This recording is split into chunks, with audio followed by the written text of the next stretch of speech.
నిన్న హరీష్ రావు గారు ఏదైతే రాఘవ కన్స్ట్రక్షన్స్ పైన వ్యాఖ్యలు చేస్తారో ఇమ్మీడియట్లీ ఎంక్వైరీ పెట్టమని చెప్పి మేము అనౌన్స్ చేయడం జరిగింది. మా ముఖ్యమంత్రి గారు వచ్చి సరే నేను ఒక సిబిసిఐడి ఎంక్వైరీ పెడతానని చెప్పి వారు అనౌన్స్ చేయడం జరిగింది. వారి కేటీఆర్ గారి సొంత చెల్లెలే ఆమెనే డిమాండ్ చేసింది, అరే మా పైన హౌస్ కమిటీ వేయాలని చెప్పి. దాని గురించి ఏం మాట్లాడతలేరు. హరీష్ రావు గారు 300 ఎకరాలు ఉన్నాయి, హౌస్ కమిటీ వేయాలని చెప్పినప్పుడు కేటీఆర్ గారి ముఖం అయితే చాలా సంతోషంగా కనిపిస్తున్నది.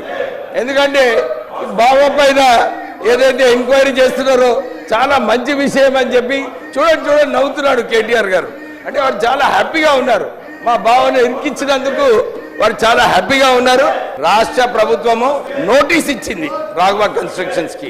ఏదేమన్నా కానీ రెవెన్యూ లాస్ కాకుండా రాష్ట్ర ప్రభుత్వం పనిచేస్తుంది. ఈ సంవత్సరము 37% ఈ శాండ్ మాఫియాలో టిఆర్ఎస్ నాయకులందరూ కూడా బయటకు వస్తుందని చెప్పి వాళ్ళకి భయం ఉంది. వారు సిబిసిఐడి ఎంక్వైరీ వద్దు, మాకు కేవలం హౌస్ కమిటీ ఎందుకు అడుగుతున్నారంటే ఇంత ముందు వేసిన హౌస్ కమిటీస్ ఇప్పటి వరకు రిపోర్ట్స్ కూడా రాలేదని. ఈ రిపోర్ట్స్ అన్ని కూడా డైవర్ట్ చేయాలి. ఈ 10 సంవత్సరాలలో ఏదైతే అక్రమ మైనింగ్ జరిగిందో అవన్నీ బయటకు వస్తాయి అని చెప్పి ఆ భయంతోనే వీళ్ళు ఈ ధర్నా చేస్తున్నారు. అధ్యక్ష, వీళ్ళను తక్షణమే సస్పెండ్ చేసి లెజిస్లేటివ్ బిజినెస్ నడిపించాలని చెప్పి కోరుతున్నాను.